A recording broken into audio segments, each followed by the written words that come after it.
session. In the second session, I believe the presenters will have very interesting issues for you to share. And the rule is the same. We'll have 15 minutes presentations and 5 minutes discussions for each presenter. I'll now give session to the chair. All right.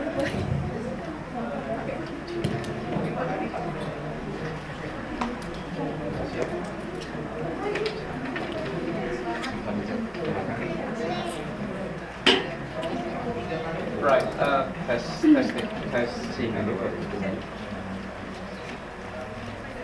Right, so we'll have 4 diverse sessions, and then the first presenters had made a special request. So he'll start his presentation around 10 to 15 minutes. So he promised me that he'll only occupy 20 minutes. So, any questions? Do you take questions during presentation, or you prefer it at the end? At the end. At the end. All right, so please welcome Mr. Daudi Lazarus.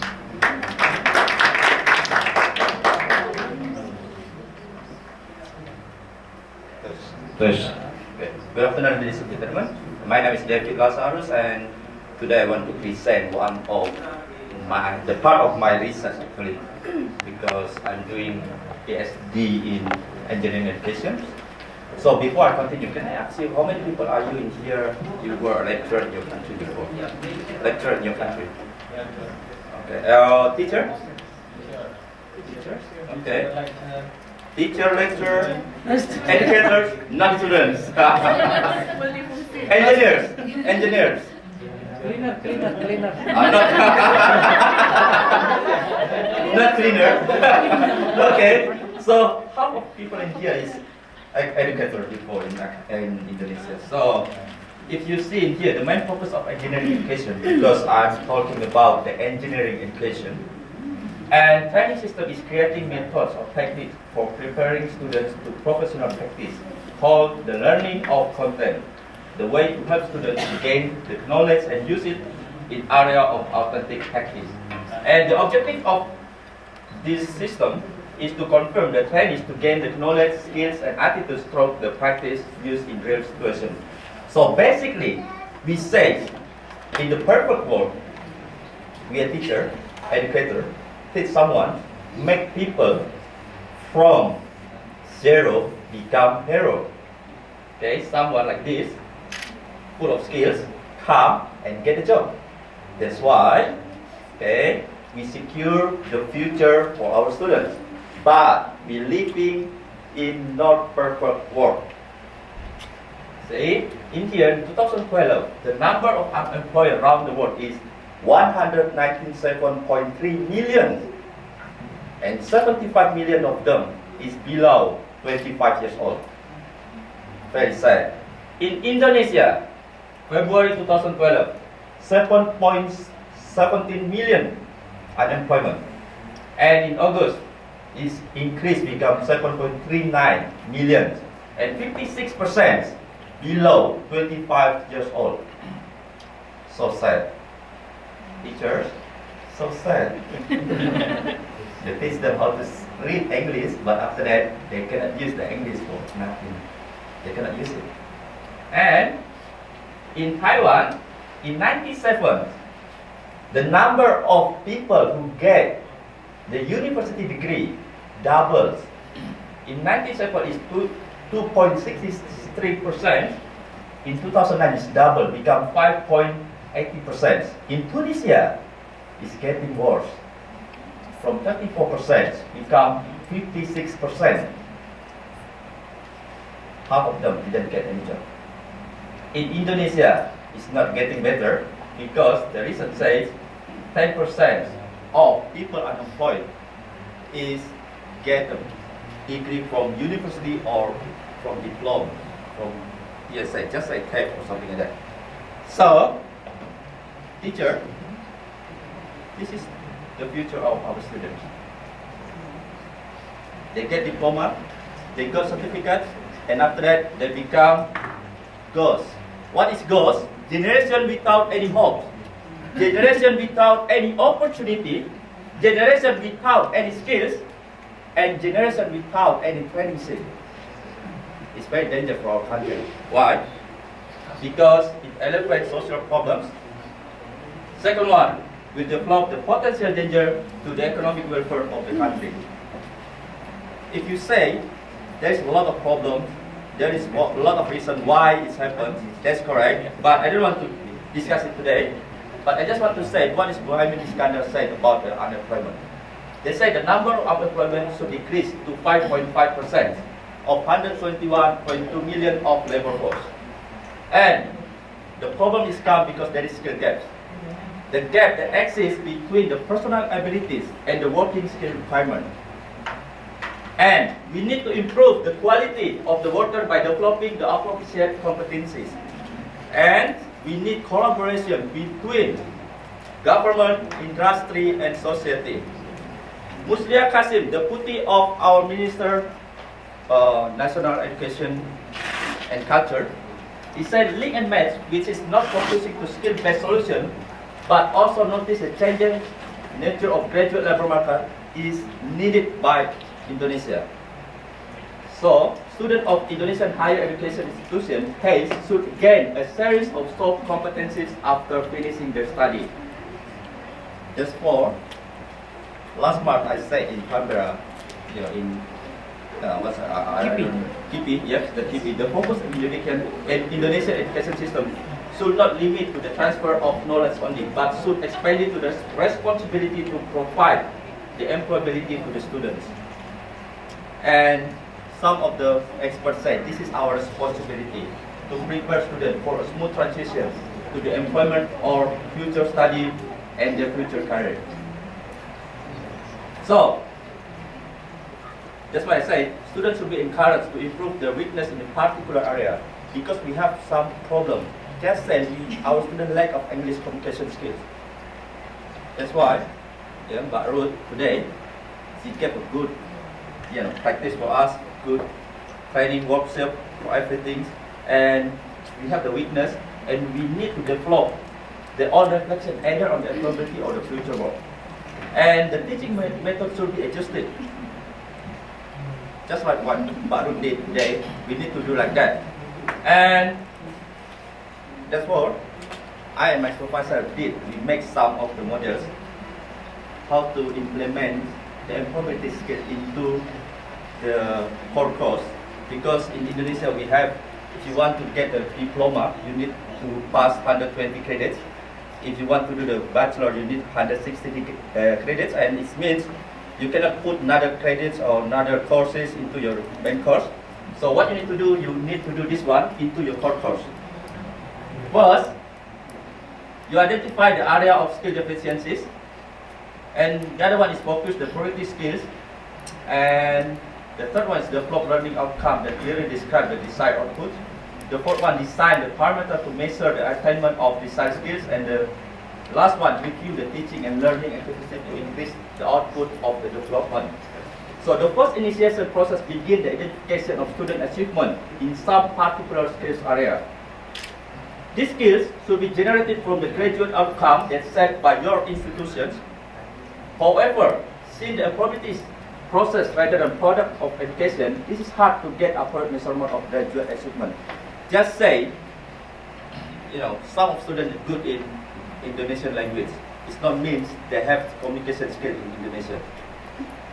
Okay, so it's hard to measure what is the achievement of the students. So what you need to do, you need to do observations through the student performance every day, every time.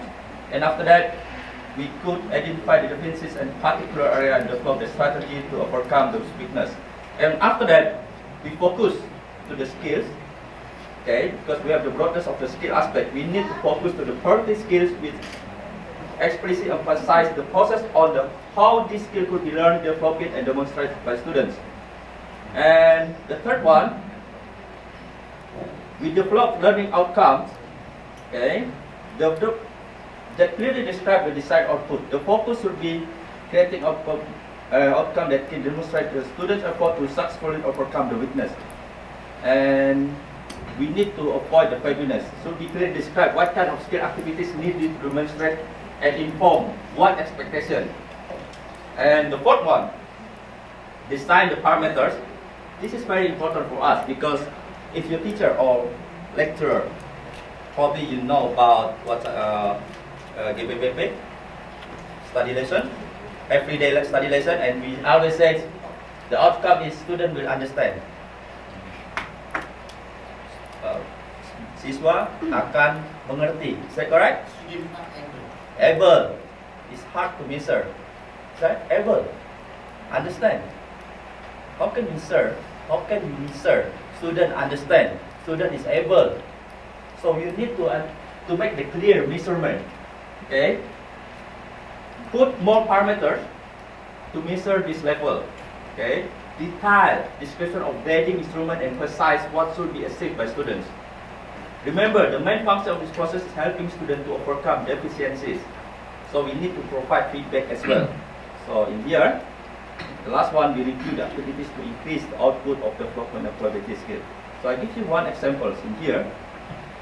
So through the graduate deficiencies, one of the engineering lecturers realized about the needs for students to have effective communication skills. He decided to embed the desired skill into the subject as a part of the development academic skills, and he's teaching hardware, I think it's hardware organization. So he focused the 30 skills in here. He focused to the sharing information, industry communication requirement. It has sharing information, and he focused on the process of information sharing. And after that, he developed the learning outcome. This is the learning outcome because he said he cannot put another subject for the students. And after that, he said, okay, I will put it as a part of the measurement, as part of the assignment for students. So this is a standard of competency. Demonstrate the ability to create simple block to share information, and the learning outcome is student will demonstrate the ability to share information through the process of creating a simple block of repairing and maintenance the local area network. And after that, he designed and the parameters. This is the parameter, and he didn't put the indicator. He didn't put in here, but if you will ask me, I will give you the indicators. And he invited one friend who worked for a local newspaper agency to visit and give feedback to the student blog. So basically, he didn't give the feedback to the students, but someone from industry. And if you see, as conclusion, there are three advantages of we can get from the employability skills. First, student can learn the nature of skill needed, and second, the employer could use the activities to get a general description about student abilities, and finally, the lecturer could embed the employability skill without adding extra unit into their core course. And before I close, last week I saw a movie about, they call Dev. It's about tell a story about one person become the president of the United States, and he said in front of Congress, this is state responsibility to give the job for all the people needed. And as teacher, lecturer, this is our responsibility to give a chance for our students, give them a chance to get a better job, secure. Because why? Because they come to our uni, become students, and after that they want to become someone. If you fail, someday when you make your theater, you will be ashamed. Thank you very much for your attention. So for the next 5 minutes, we'll take questions. So if you can just mention your name and then go straight to your question, that'll be highly appreciated. Yes. Yes, please. Okay, thank you. My name is Effendi Wibo. This presentation is very interesting because, as you said, it's about the ghost generation without skill. And then when I look at your last slide, I saw in there that you have to review about the teaching and learning. And then if we discuss about those things, actually we have to look at more focus on the teacher itself, because teacher is a person who created our generation from the zero to become hero, right? Yes. And then if we discuss about the teacher, we will talk about teachers' content knowledge, pedagogical content knowledge, and etc. Yeah. And then from there, we then can move to the other, how to measure the student's ability. So I think it's better to put in there. It's better to discuss a little bit about the teachers itself. Yeah. For example, the teacher, as you said before, how then we measure the students' ability, our students' understanding about the specific lesson, for example. From there, we have to look at the teacher's ability to decide what about the assessment, about the rubric, for example. So, in my opinion, it's better to put the teacher's content itself in your presentation. Thank you very much. Thank you, Mr. Fendi. And this is quite interesting because I read some article that said there's a broad discussion about this one because some teachers agree to put a probability skill as a part of the teachings, but the other says no, it's not our, it's responsibility. I don't care because I become teacher, become lecturer. After that, I'm teaching. I don't want to involve in something like that. But some teachers say, I want to involve, but my salary is not enough. Okay, friend, if you say 90s, teacher salary is very small, but you got the certification, you got your money, everything. But after that, you say this is not your responsibility, and my money is not enough. We never enough with our money, with our salary. So this is our responsibility. But why I never put in here because I said this is only a small part of my research. Because if I put all of them, combine all of them, it will become big one. But I cut it into smaller pieces. So basically today I just inform about this part. Last time I informed about the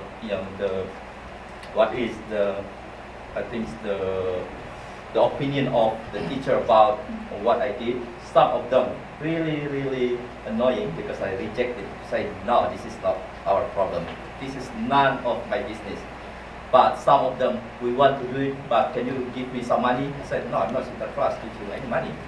Okay, so I don't know, but I think I just share some things that very important for us as teachers. So when you come back to Indonesia, you need to remember this is your responsibility to give the chance for students to secure their future. Because if not, our generation, the next generation become ghost, full of 250 million and 5% is without any job and make social problem. Yes. Yes. If I can just add a comment, as a graduate of the university, Yes. the teachers, the lecturers actually have a set of Australian teaching standards, Yes. which they have to embed. All of those skills you're referring to are embedded into their curriculum. So before you plan as a teacher, there's a vast array of criteria that you must deliver as part of the employability skills that must be embedded into your own lesson planning. And it's part of that. And then as a teacher, there are 3 different levels from graduate level to professional level, and then once you've been teaching for 5 years to get to highly competent level, and each teacher must fulfill those criteria and put together like an e-portfolio, which is how teachers get jobs in Australia, and they're based on my, for example, so Ruth and her ability to prove that I can do that with hard evidence. So for example, someone might video me doing a delivery of a thing, or come and watch me in a class. So even as that sort of employability skills are embedded quite a lot through all of this Australian education, and I wondered, is that like that in Indonesia? Yes, that's why most of Indonesian teachers, if you see, some of Indonesian teachers, especially in the private school, is not come from education field. Do you agree with me? Yeah.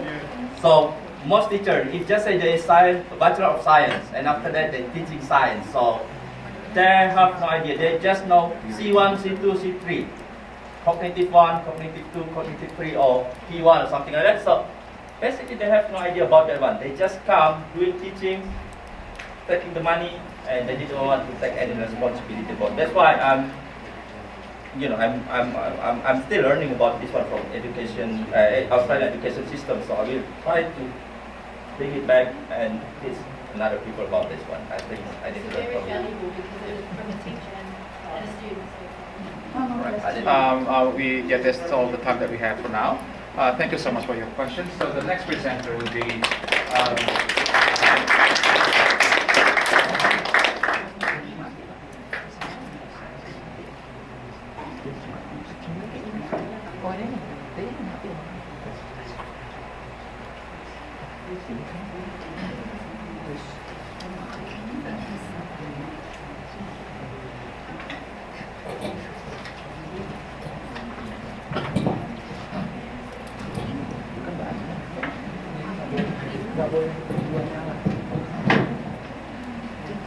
Interval.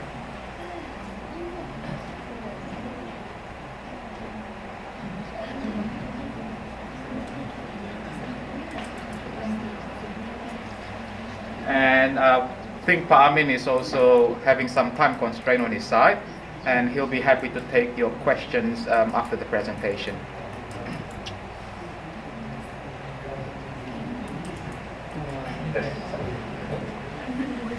After the day. Assalamualaikum warahmatullahi wabarakatuh. Waalaikumsalam warahmatullahi wabarakatuh. Good afternoon, everyone. Thank you very much for chance for me to present a small part of my thesis, my research. This is basically one of conclusion of my research about budgeting process in Indonesian current local autonomy policy. Then look at the title about has community enjoy the public budget. I mean the funds of public budget here. I think you already know the answer actually. And then, okay, my research took place at 3 different locations in the city of Surabaya, which is the representative of urban areas. It is the biggest, second biggest metropolitan in Indonesia after Jakarta, and then city of Batu represents sub-urban areas, and then Regency of Trenggalek as a representative of rural areas. And then have a quick look about fiscal decentralization policy. After collapse of the Orde Baru, New Order regime, Indonesia's authoritarian regime, it was followed by governance reform, and then after governance reform lead to local autonomy policy, and then part of local autonomy policy, Indonesia also issued the policy regarding fiscal decentralization. And then under the current fiscal decentralization, the policy grants great discretion to the local official to independently manage the local finance and annual budget. It sharply contrasts compared to previous era. And under New Order regime, everything is centralized, everything is under control and under direction of central authorities. And then also provide funding source to local government that is quite much more than the previous era. And then also strengthen the capacity and authority of local governments to collect local taxes. And then it is again totally different compared to authoritarian regime when Orba still held the policy in Indonesia. And then also the national government provides various grants to the local governments, and then local government also are now authorized to obtain loans. There is a condition actually, but basically the policy is like that. And then the one of most important policy under the current decentralization policy is reformulation financial transfer to local government through balance funds. It's called dana perimbangan. The balance fund itself consists of three kinds of funds called general allocation fund, and then special allocation fund, and then sharing fund. This is actually called dana bagi hasil, tax sharing fund and then non-tax sharing fund. This is quite from the policy is quite good and then quite ideal. And then, of course, in here, we can analyze the impact of this policy. Local government funds in terms of the quality and the quantity. I mean, in local government itself, the local budget is called as APBD. Is Indonesian term anggaran pendapatan belanja daerah. Is increased significantly after the implementation of the fiscal decentralization policy because of various policy I mentioned earlier. And then, but the important question is, has the local community enjoyed more local government funds?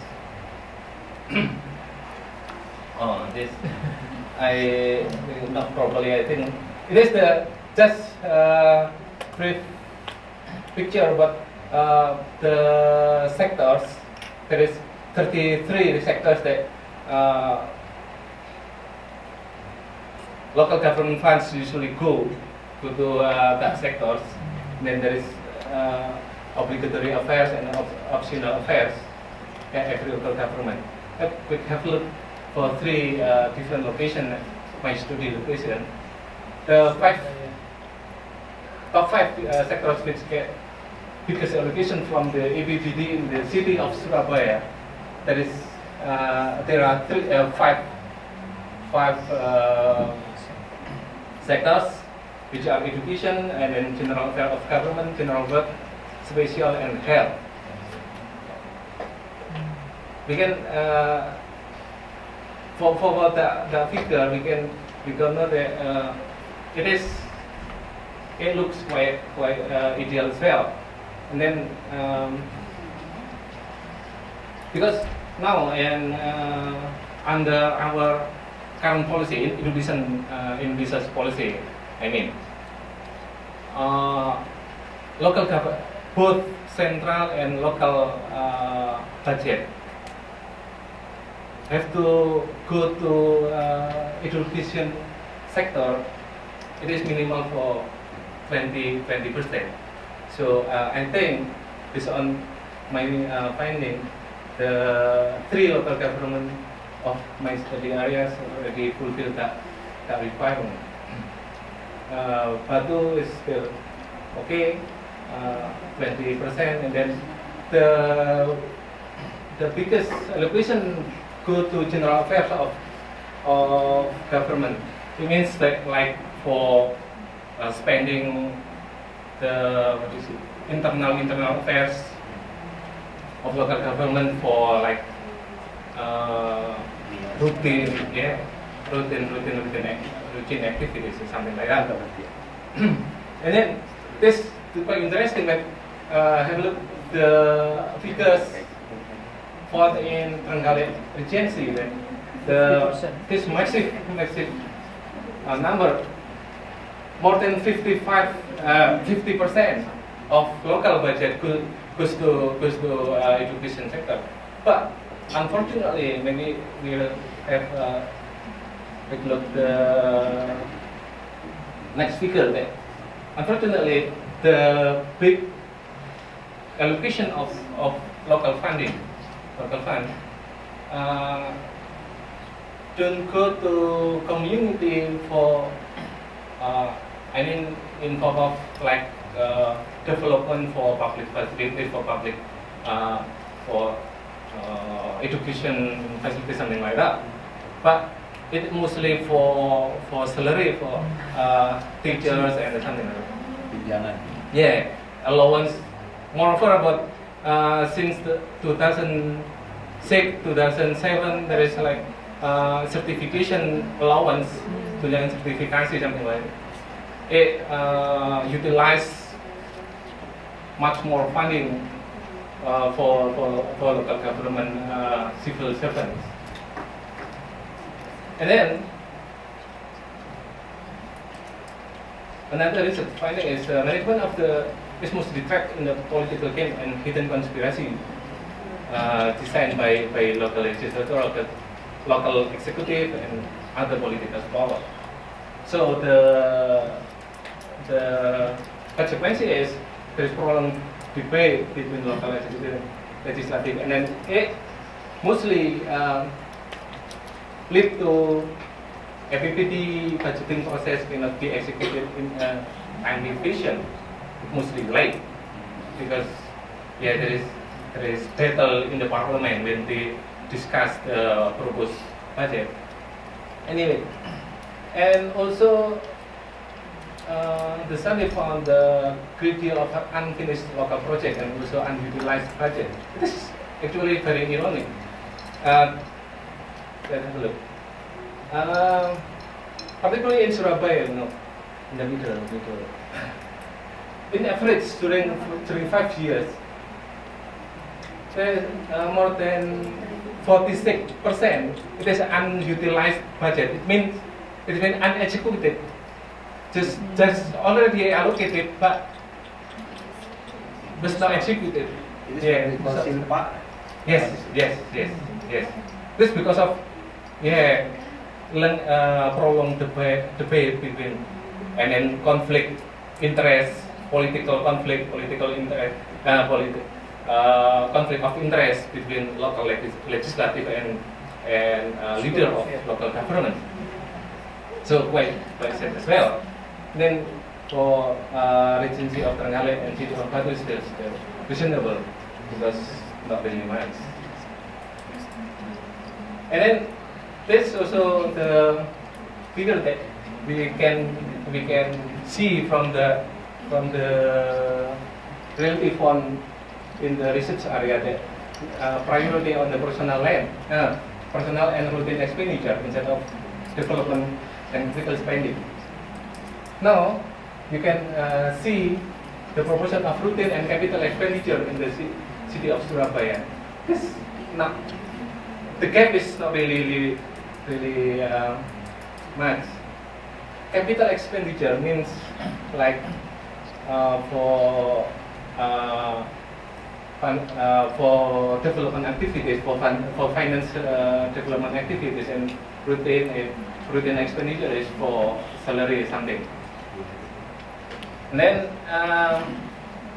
Batu also routine expenditure is bigger than capital expenditure, and also in Trenggalek again routine expenditure is much bigger than the capital expenditure, is I said as well and I mentioned previously. It is because it means that so from based on the fact we can conclude that the fiscal decision has brought better atmosphere in terms of policy, in terms of decision made of by central and local government authorities. However, due to the various distortion and challenges in the policy implementation, the increased APBD fund have not optimally contributed to improve local government livelihood and boost local development. I think it's all. Sekian dong. Alright, so again we have time 5 minutes for questions. Just, try to be more direct with the questions, please. Thank you. Siapa? Oh, Yeah. Okay, I thank you prefer very Betty much. first. It is interesting presentation. My name is Asma, and my question is, since your proposition is decentralization, it doesn't mean that the local area can absorb and use the fund efficiently. And my question is, what is your recommendation to make the fund effectively absorbed in the area in the region or in the Surabaya, and so the sector that interest by the fund could provide the benefit to the community itself. Yeah, thank you. Thank you. This is the important question. First, actually there is policy that stating that for local government who are late to execute the local fund, they will have any consequences like the reduction of the amount of the general allocation fund. Yeah. And also for local government who have big unutilized fund, is also will lead to the consideration of local central government to allocate the volume of budget for next year. So if, for example, if local government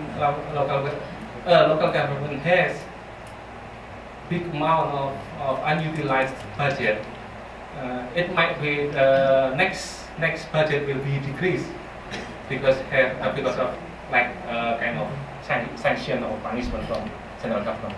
But again, the policy is quite good and already clearly stated like that. But in fact, it never been executed anymore at all.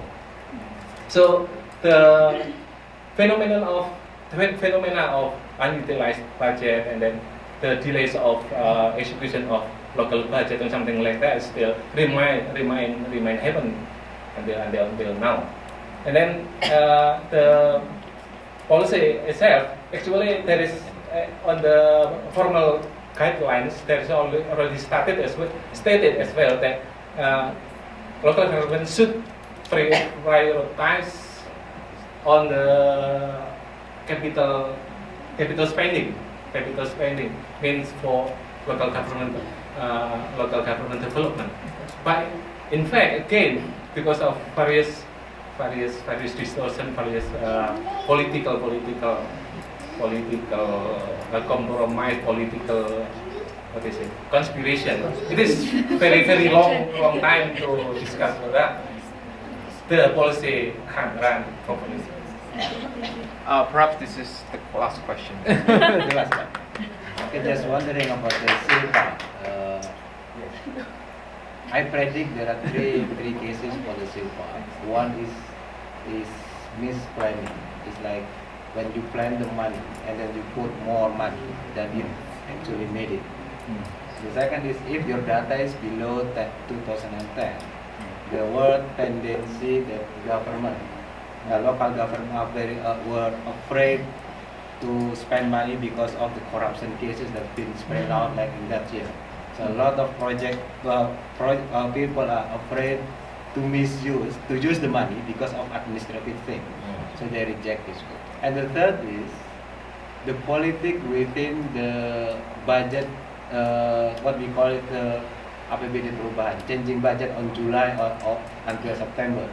Because actually, if we have more money before July, the government have mechanism to replan again, to recalculate again, and then put it in the last term. However, in this case there will be like difficulty in terms of time frame, procuring and things like that.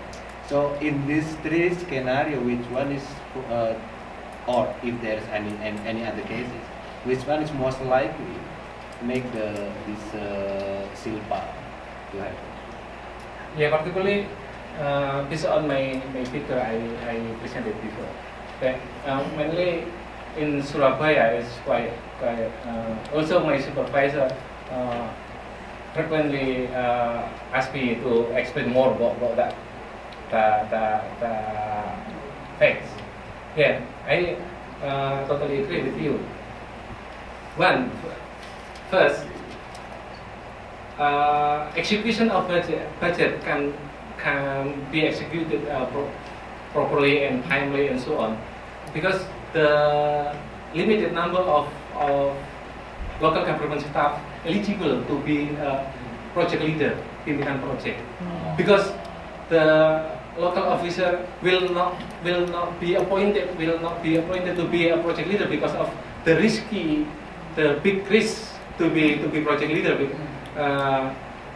due to corruption, acquisition, something. And then Already. Already stopped. And then Okay, we will have private discussion after that. Okay, thank you. But in 2010 is Ibu Risma or Bambang Deha? Already but the trend is still the same. remain like that until 2015. Oh. I have another data for that. Thank you. I have a Soalnya setuju discussion. Surabaya juga. Yes. 46%. Dan tidak. That just proves that the budget process is actually an interesting fact in Indonesia, and so many things going on behind the screen. Exactly. I think you guys will have more lively discussion during the coffee break if Pam is still around. Yes. Our next presenter is Ani. So present missing data, a long forgotten issue. Please welcome Ani.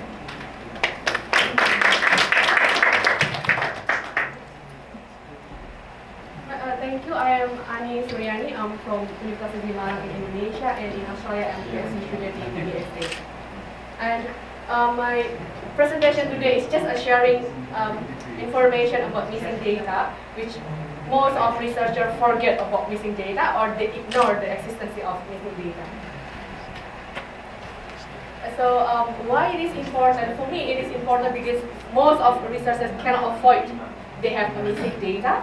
Or if you don't want to have a missing data, you need to make sure that you have a very solid questionnaire or research instrument, or you ask someone to help you to collect the data and make sure that each respondent fill everything. Or the third thing is you can give a gift card or souvenir to the respondent to completely fill your survey, which is impossible, right? And it has a series of practical and substantial problems. So if you have a missing data, then it will reduce your sample size. And if you just simply delete the missing data without considering anything else, that you will introduce bias in your estimation. So here I'm not talking as a statistician because I'm just a user of the statistical product. So if you have a question around why is it, what is the metrics, I don't know. Right, so I will discuss about the traditional view. This is what most researchers deal with the missing data. First, they will delete the data, which has a missing values, or they will use a single imputation. Well, these two methods is very easy to do. Just a few clicks in statistical package, then you will get a good data. But the problem is that if you delete the case-wise, it means you delete all the cases which has missing data, then you will have a great reduction in your sample size. So for example, if you have only 100 sample size, then 30% of them are missing, you get only 70, which is very small data. In pairwise dilation, you increase the variability of your data because you choose the statistical package will choose the variable based on your model, and they not delete all the cases. So it's better than case-wise dilation, but it reduces the variability of your data. Then a single imputation is introduced to have a better suggestion compared to the dilation. The most used single imputation is by mean. So if you use a single imputation and using the mean imputation, it means that when you have a missing data, then you will impute those missing value with the mean score of that variable. So or you can use a regression on expected maximization, which is like a model, a set of parameters to impute the data. But the single imputation is also problematic because it tends to decrease the variability of the data, and still you can introduce the bias without considering anything else. Then this is a new conservative view of missing data treatment, and I have about a month and a half discussion with my supervisor, ensuring them know about this issue because I got about 1900 respondents and I have 1/3 with missing value, and my supervisor simply said, just delete the cases, you still have 1200, which is still a large number of data. And I said, wow, the problem is not the amount of missing data, but the problem is the pattern of the missing data. So the more conservative view require researchers to do a data screening. You need to ensure that you have a correct database, especially if you have a survey questionnaire in a hard copy, then you want to transfer it into a SPSS or Excel file. You need to make sure that you import it correctly. And there are also, you need to delete some cases which are not relevant to your study. So for instance, my target sample is final year accounting student, but somehow, because many people helped me to distribute the questionnaire, I got a response from the first year student. So just simply ignore that data. I won't use it in my analysis. And that's what we call as an ignorable missing data. So you can just simply ignore. It doesn't matter. But you need to consider if you have non-ignorable missing data. This is the case when your respondent did not complete the questionnaire. It's probably because they are too lazy or the questions are too sensitive to them. So this one you need to really consider before you do anything else. Then here suggested to do a missing value analysis. So as I mentioned before, it is not the amount which is important, but the pattern of missing data is important, because if the pattern showing that it is not at random, then deletion or single imputation will create a bias in your estimation, which result in different interpretation of your study result. And here also suggested how many is too much. They suggested about 10%, but it's with asterisk. It means that terms and conditions apply. Then I will show you in the next slide. So I use XPS as a statistical program, and missing value analysis is available there. So when you run this test, then you will get this pie chart. The first pie chart shows the variable, so it's 100% of my variable is missing. It means that there are missing data in all of the variables that I have in my study. Then the second chart shows the cases which has missing data. So here I got only 7.3% cases which has missing data. Then this table shows, this one is the variable, and this one the number of missing value within a variable and the percentage. Here suggested to delete the cases, the variable which has more than 15% missing data. So if you have variable which has more than 15% missing values on it, it's considered to be deletion. If you have another variable which measures similar thing to that deleted variable. So you cannot just simply delete the variable without having another variable as a supplement on that. That's why when you design a questionnaire, you need to consider you have at least 2 variables which measure similar things, just in case you have missing data. Then this is the case analysis. So this is the case number, and this shows the case number and the percentage of missing values within a case. And here suggested that the deletion should be done on cases which has more than 50% missing values. So I think it's case 533 here has 65% missing values, so this is a subject to deletion. So after this rough deletion, then what you need to do is you need to check the randomness of your missing data. There are 3 types of randomness. Missing completely at random, this is the best missing data that you get. So of course the best is you don't have missing data, but missing completely at random is second best. And the third best is missing at random. And the last is not the worst, but it's still good. But you need more justification, need a lot of writing why your data is missing, not at random. So the missing pattern is a bit difficult to check. We have a MCAR test, missing completely at random test. It's just little, it's the name of the person who developed this test. So this is not little as small. So when you run the MCR test, then what you expect is you have a significant chi-square. If you have a significant chi-square, it means that you have missing completely at random. So what will you do if you have missing completely at random? Is just keep calm, do whatever you want. So do whatever you want here, it means that whatever you do to your data, whether you want to delete the missing cases, whether you want to impute with single imputation or multiple imputation, is okay. Because the missingness is at random, it won't create bias in your estimation. So there is no problem with this.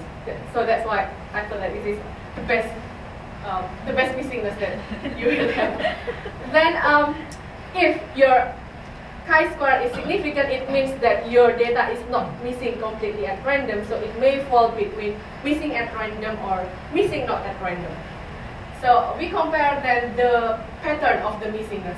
So this first diagram shows a very good pattern, which leads to probably a conclusion to missing at random. Why? Because I just have one island here compared to the second graph here, which has very small islands within the diagonal line. So, but both of these, missing at random and missing not at random, needs a little bit more treatment than missing completely at random. So when you have MRR or MNRR, then yeah, just keep calm. It's okay. You have your data. There's nothing that impossible. So, but you need to do more, and you need to follow an alternative route, which means that you cannot just simply delete or use a single imputation, but you need to do a multiple imputation.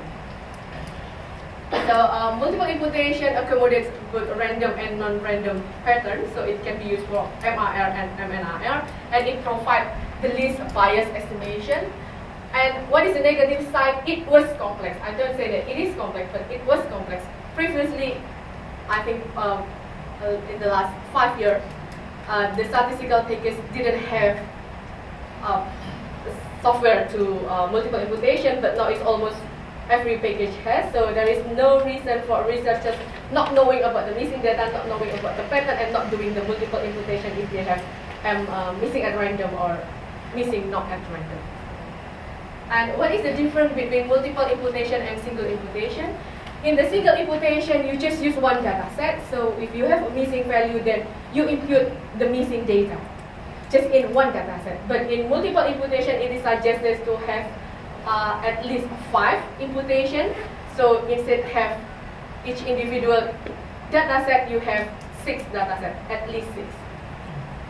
And the multiple imputation will report the pool data, which is the mean or the average result of 6 data sets. So it's much more reliable than a single imputation. And after you deal with your missing data, then what next? And it depends on really on your research question and your analysis. But most of quantitative data, they will use a multivariate. So after dealing with missing data, then you need to check the statistical assumption, which is much more complicated than missing data analysis. And this is the 3 must-read reference related to missing data. And that's all my presentation. If you have any question, I will accept the question after one day's presentation. Thank you.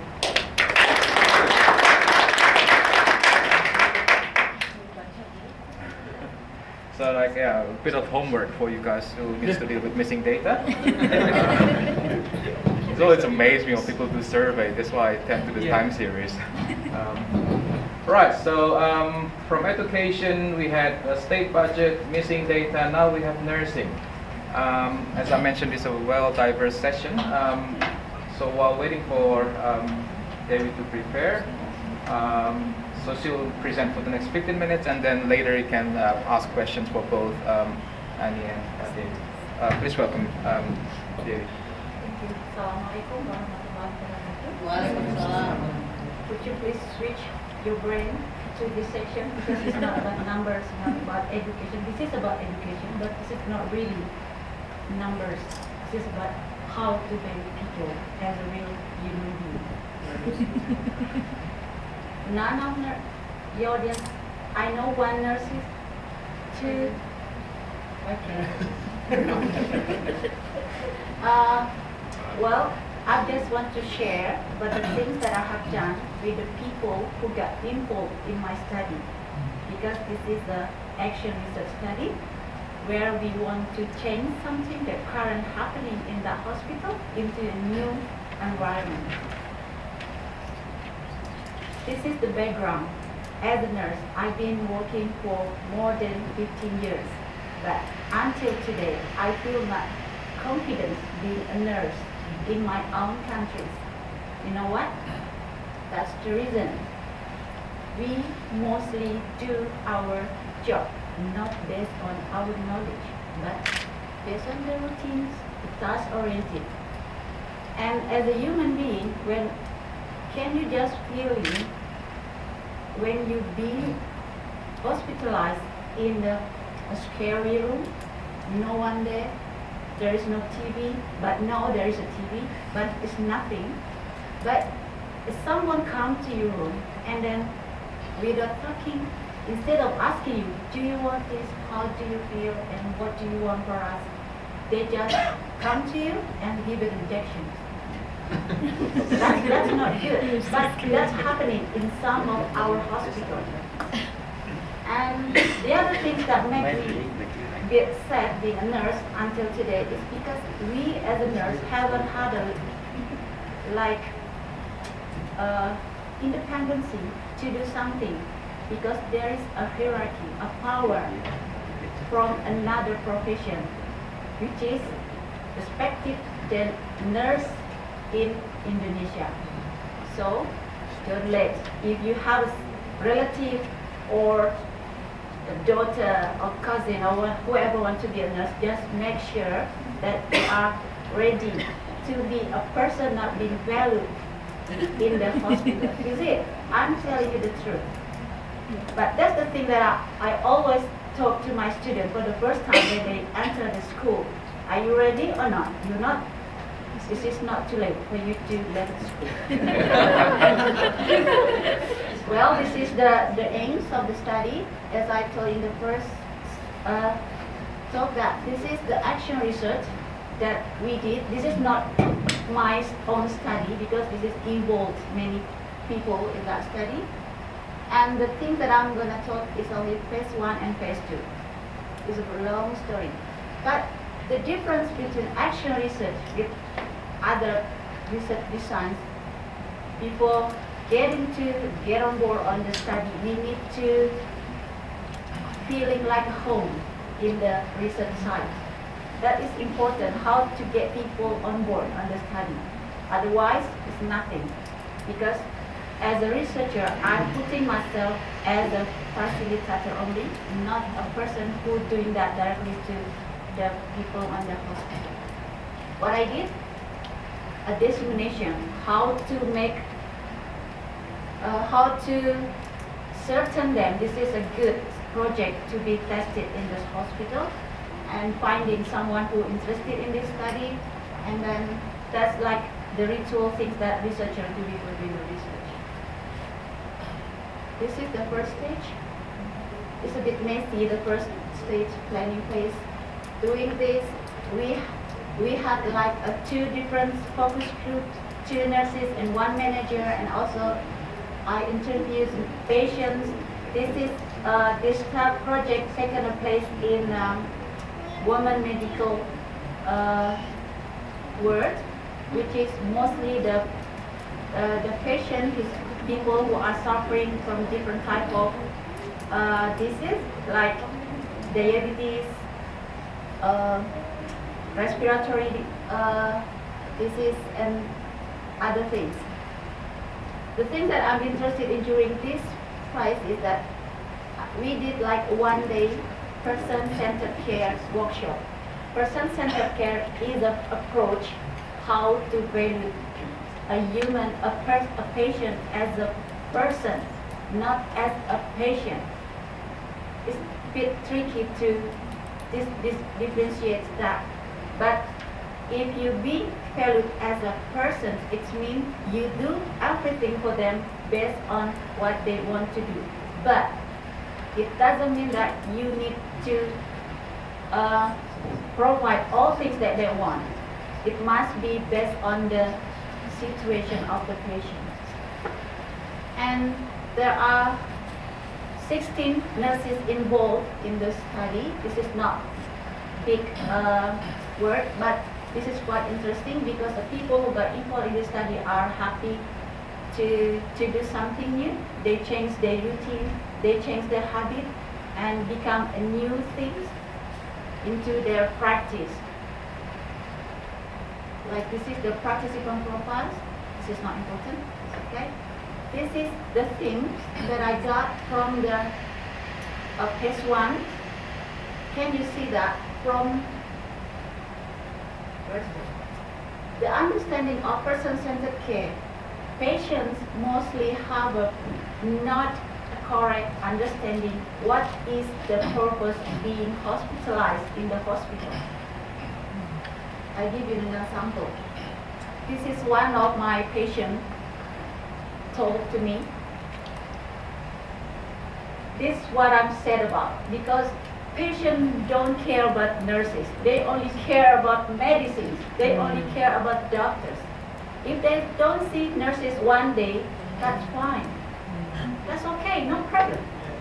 But if they don't see the doctor, they will just like, what kind of a hospital is it? I'm in hospital because I want to be healthy.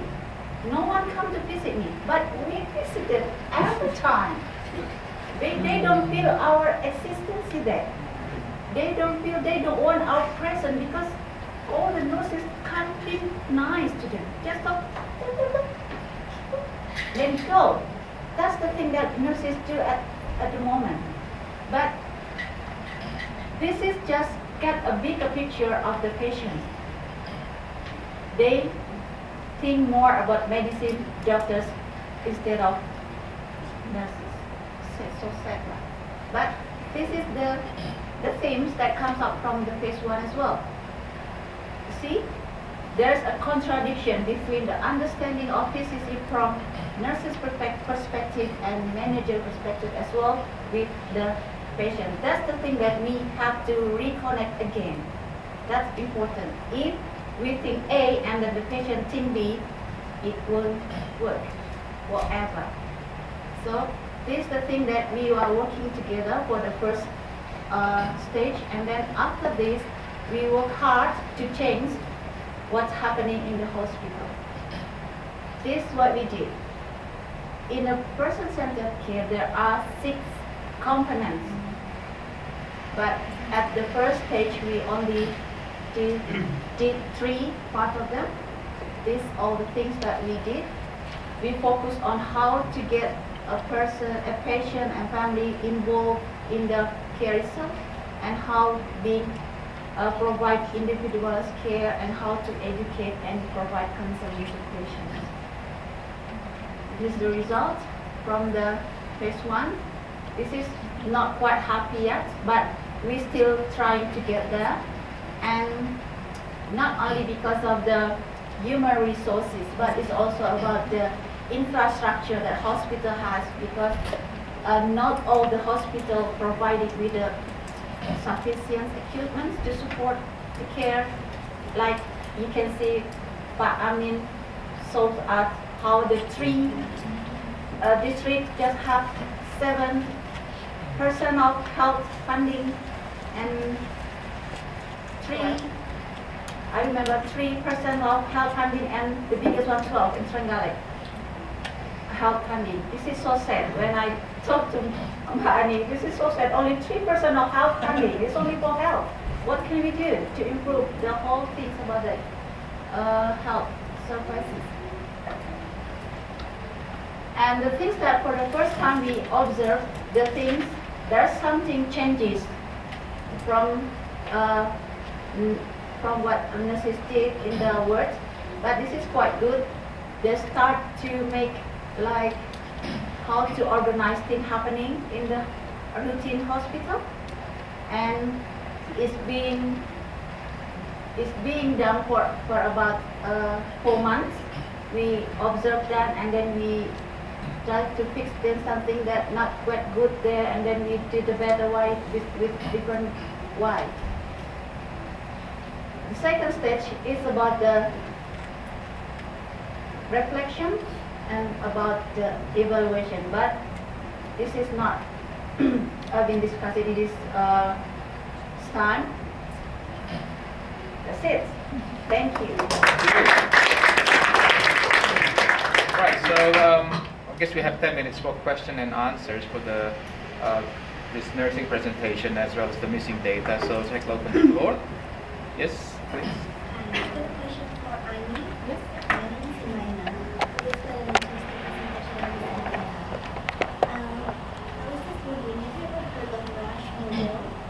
the Rush model, yes. I think that Rush model actually allows you to use to manipulate using data, so you can analyze everything with using data as well. So that's how you have the problems of using data in your situations. Yes, but for a multivariate analysis or particularly structural equation modeling, you cannot have missing data. If you have missing data, you need to include the data. Yes. Yes, yes, thank you. Thank you.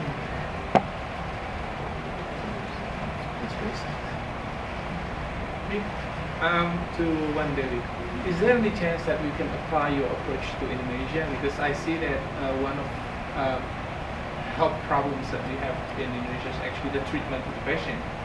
And do you think it's possible to apply your approach to Indonesian context and to Indonesian hospitals? Based on this research, it is possible, but we need a support. Money. First, we need a support from the government itself, because all the things that support this model is need, like I told you about the infrastructure. And the second thing that we need to collaborate with the education as well. We need to put this model into our curriculum as well. Because when I talk to the nurses, when I ask, do you know this? They said no. But did you do this? I don't do this because we don't have to.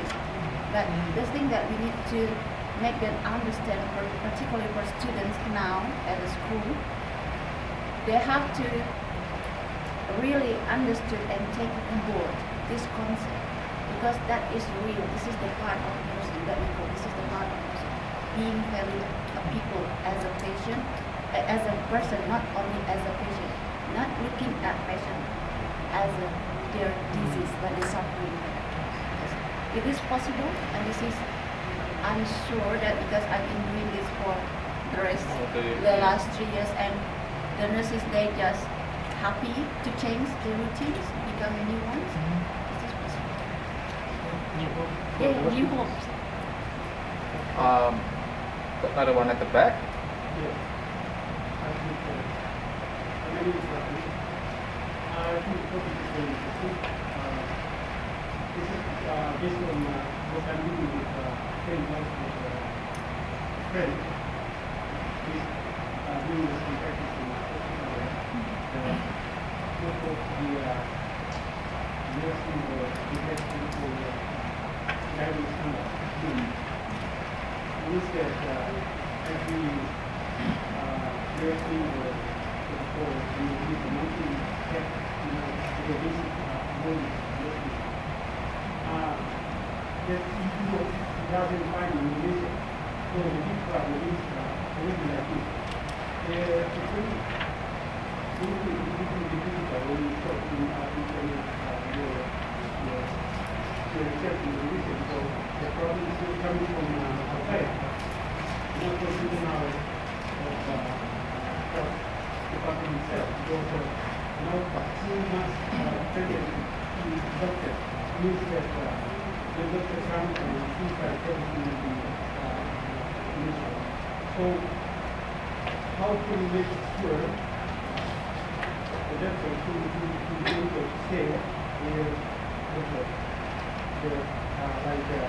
task in the level of hierarchy, that some parts can be handled by nursing or midwife or something like that. So I think that it is not dominated by the doctor. I think we need to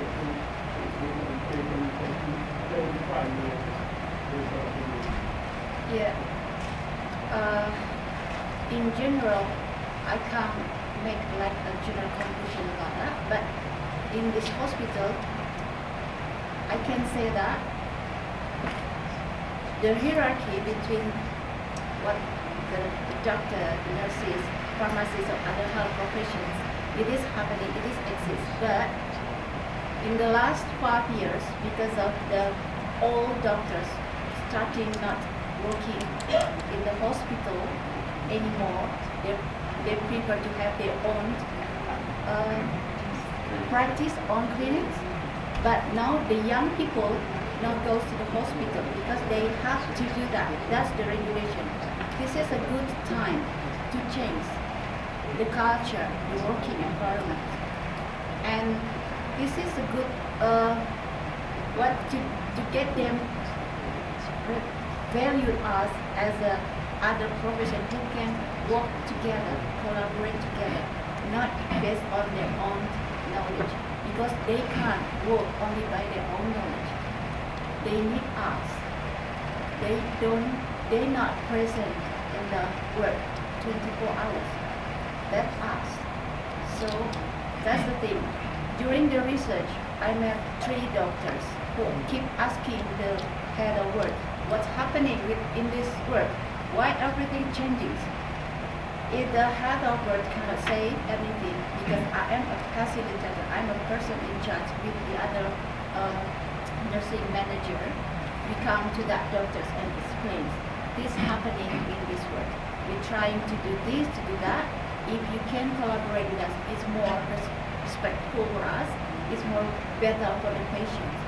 Only one doctor come to me after we have that such a long conversation, and he told to me that you can't work by yourself. You need us. He said to me, and I said, you do. You can't work by yourself. You need us. And I said, so how can you feel confident? You said that, and I said, of course, we have our own knowledge. I talked to that doctor and said, just give me a reason why you're not trying to do your practice properly. Why you're not trying to value your patient as a person instead of you just come to visit them for 3 minutes or 3 seconds. I said, can you understand what's happening to the psychological, the spiritual things that they suffering not only from the physical disorders, and that doctors can't say anything, and then he said to me, okay, you talk about humanity, I'm talking about healthcare. If you talk about care, I'm talking about cure. I said, that's the things that we can work together. You can't just, this thing is ours, you can't just make like separation. We need to collaborate. But that's why, because mostly young people coming to the hospital now, they have the new knowledge, they have the new paradigms of how treating patients. And also in the medicine, I'm sure, they do have now like a family-centered care, which is they more concentrate not only to the patient as well. They how to get involved the people surrounding the patient. That's the thing. So this is not easy. This is a long journey that we need to do. This is not in 10 or 5 years we can change all the things, because as I said before, infrastructure, the health system as well need to be need to be looked at, to be reformed, and that's the thing that we need to look at. Do you have hierarchy system? Sorry, I think that's all the time we have now. Alright, just a big round of applause for the presenters.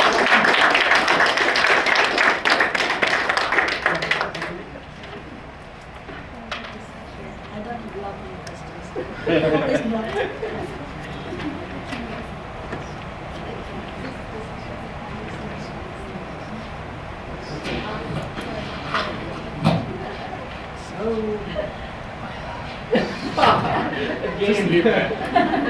So ladies and gentlemen, that was the last session. Please request to the presenters. Just want to make sure that you stay here. Who will win the iPad there? You have iPad and but it's for the competitions.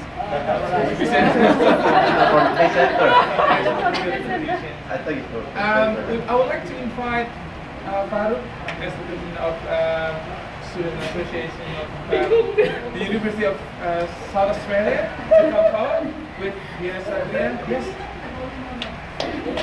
I'm not using this actually.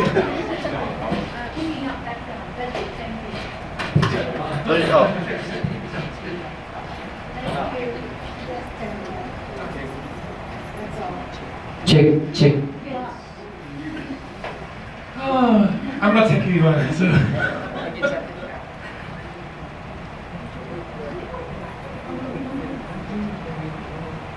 So first would be Pak Dodi from the University of South Australia. I will move here.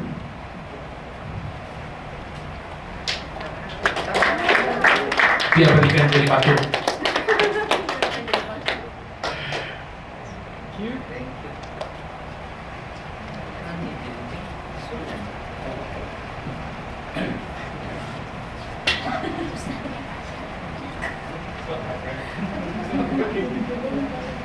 Cik.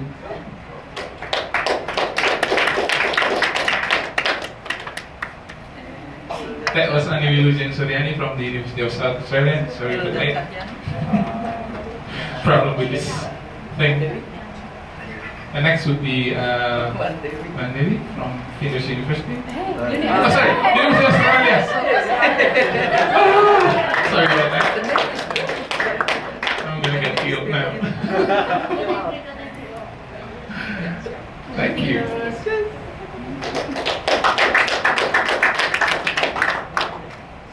Oh, the last one before Bang tinggal keep that. And Dian Andreas.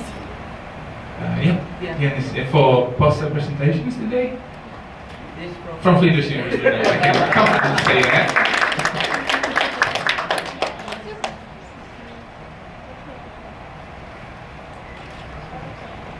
The last one? You can keep that one. Okay, thank you. Now for closing this event and wrapping up these two sessions for today, I would let Dian Satria to do that. Thank you very much for Mas Ardian, and thank you very much for all the audience that already come to Indonesian Research Day. I think it's very good for us. At least there are three things that we can get from today. The first, we get the knowledge. Can you imagine if we come back to Indonesia, all the people, all the neighbors have a high expectation because you just come from overseas. So you have to answer all the questions because they think that you are very clever, yeah. And learning from this Indonesian Research Day, I think you learn different things, yeah.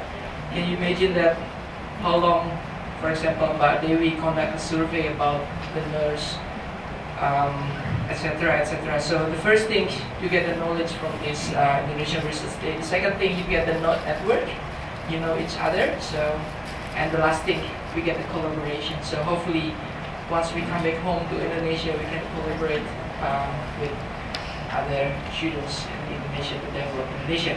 All right, and also thank you very much for all the volunteers who already work for this Indonesian Research Day, and that's really awesome because we help each others.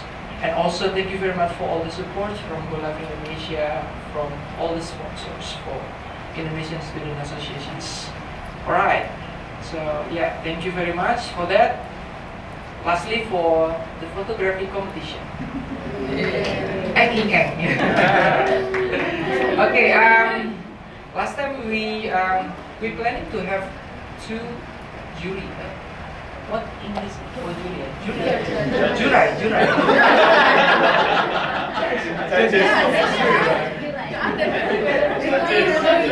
Apa aja juri ya? We have two jury. One Pak Basuki, and the second thing is Joel Kelly. Joel Kelly is South Australian photographer, but because Joel Kelly is very busy, maybe because it's a long weekend, so we replace Joel Kelly with two professional photographers from Indonesian Student Association. So we have Mas Ardian and Mas Budianto. But Mas Ardian, Mas Budianto, and Pato Basuki doesn't know the names of the participants, so I just put 1 into 10 because there's only 10 photographers who want to win the iPad. Yeah, I'm so curious why. Really exciting to join this competition. So I invite Mas Ardian to explain the criteria first, and after that we'll explain. Thank you, Mas. Now I'm a bit confused about my role here. I'm an MC, I'm a photographer, and I'm a coffee maker.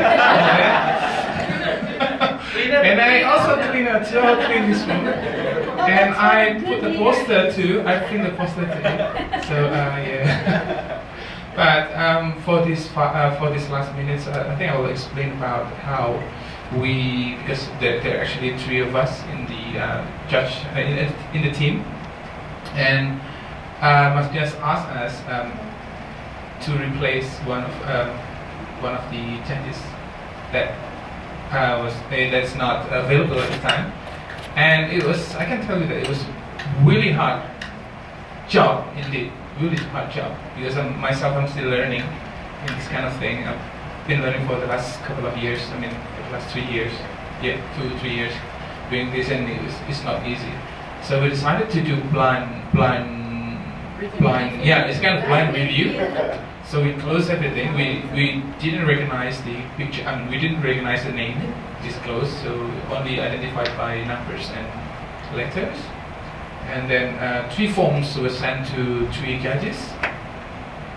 We did the what do you call that? Not real assessment, but appreciation, appraisal, blindly. So I didn't know what Mas Budi gave to the picture, and Mas Budi didn't know what mark, what number I gave to this picture and that pictures. And this is actually the final result. So that's blind valuation, blind ratio, appreciation, and that's it. So we've got the we combined the whole score, and we've got the final score. About the criteria, I think nothing much to say. It's about beautiful pictures, focus. You know, if you want to tell something behind, you know, if you want to build something, a story in your picture, then it must be, you know, you can catch the pictures. That's you've got sharp images, you've got beautiful colors, it's about technique too. So I will let Mas Dias announce the result to win the first or the second. What's the first? What is the third prize? No? Just the second. What's the second and first? Second and first. Sorry. Second and first. So the second will win the this precious bag. I think I put it. This one. Oh, it's here. Sorry. It's a beautiful bag. You can sell it in Gumtree.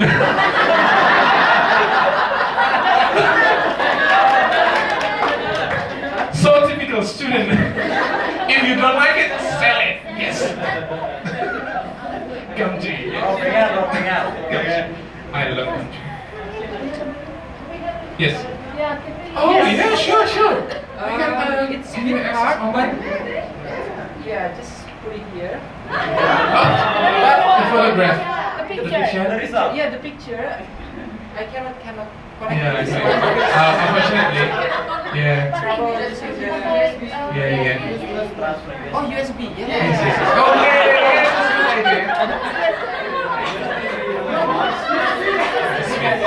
Oh, I do. The USB is sponsored by Gumtree.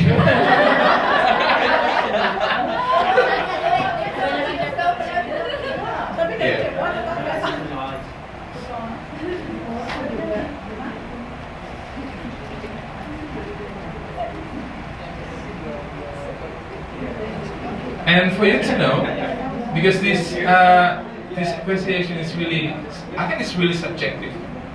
It's really subjective, and nothing is objective in this kind of competitions. And that's why we have 3 judges. I have my own taste. Mas Budi has his own taste, and Mas Basuki has his own taste too. So it's a kind of combinations of our own different tastes.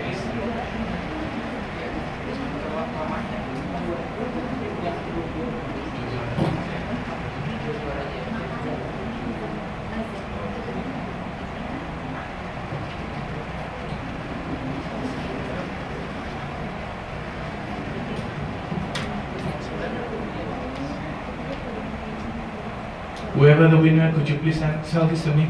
Okay. If I can pay this for half price, then you'll be my friend. Another one? 2? $100. Auction. $150. Listen, you win.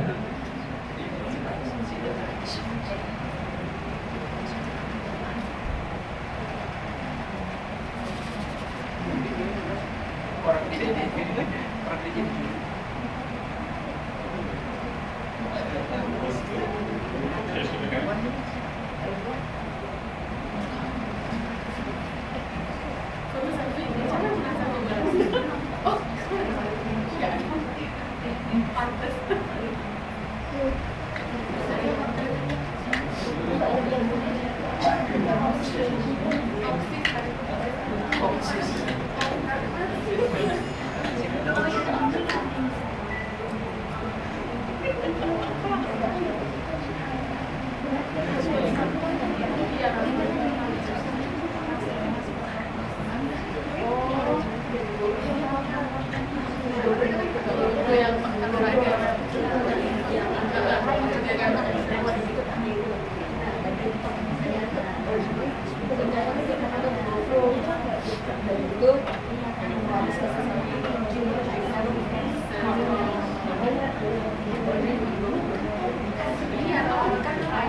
very close between Close. 5 ini nilainya dulu ya. 5 and 9. Sabar dong, saya juga deg-degan nih.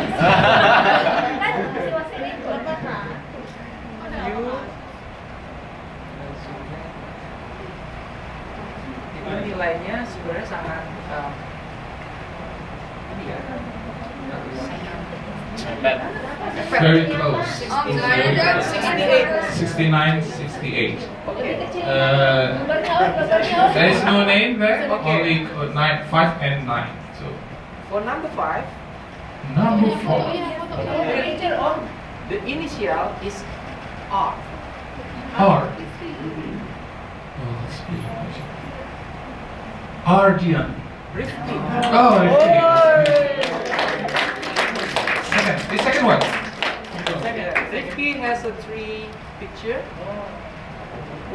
So for those who are in the Rifki picture, You can you can come to Rifki's house. The zipper of the blacklist.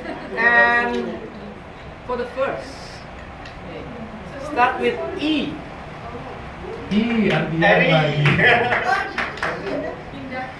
What's that? Oh yeah, it's, I love this picture. Yeah. Who on this picture? Please come. Yes, to the Pak stage. Effendi Limbo. Yes. Because Pak Effendi Limbo is actually my brother, so this is for me. Yeah.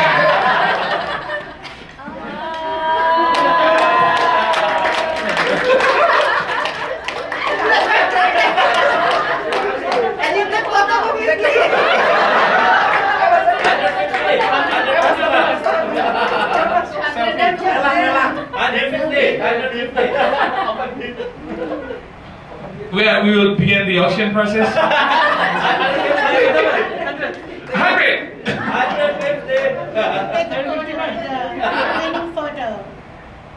Actually, it's just only the box of the iPad. Nothing Wait, inside. see the iPad? Nothing is inside.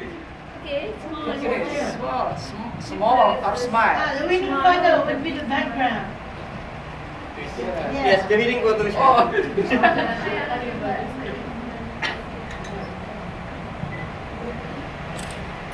Yeah. So there's beautiful that It's beautiful. Look at that color. color. So congratulations. I think you owe her. He's scared. You have to come to her house and give the iPad. I would like to explain a little bit about the idea why I took the photo. Okay. Very interesting. About 6 months ago, I was a teacher support in one school in Adelaide. And then at the time, the topic was about traditional clothes in Indonesia. Okay. And then I borrow some Indonesian traditional clothes from Mbak Ratna at the time. And then because we have what's the Indonesian custom, and then I borrow some t-shirt. And then at the time, I have to wear that t-shirt to the Australian student, and then that's the basic inspiration for me to took this book. Because as you can see from the post, it is not actually from Indonesian student, but they are, I think, mixed Yeah. So that's why that's the reason for me to took this photo. I mean, this is at the time this Indonesian fest and then Indo-Fest, and then we know that Indonesian culture right now has adopted or has interested to other people, particularly Australian people. So that's why that's the reason for me to took this photo. And thanks for the your. Thank you. He has nothing much to say. Thank you very much. So on behalf of the committee and also we would like to thank all the volunteers and also Go-Live Indonesia for supporting this event. So, see you next year, Indonesian Fest Day.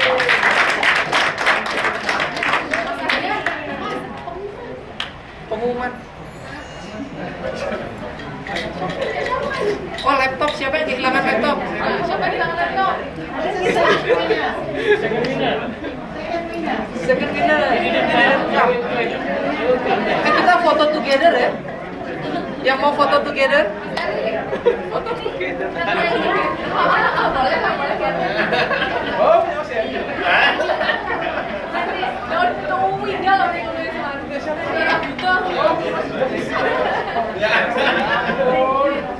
Ayo tadi kami masih aja. Di sini terima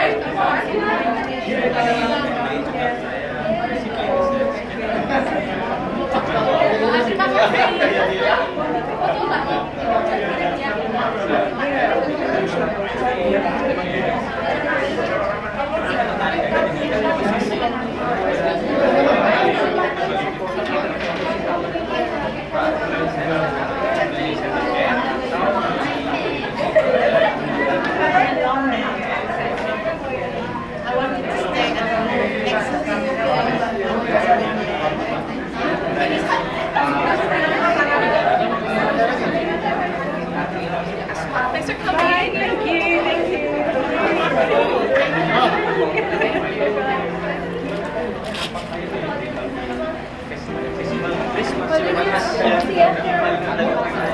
Mas Rio minjemin ini, tapi lupa itunya.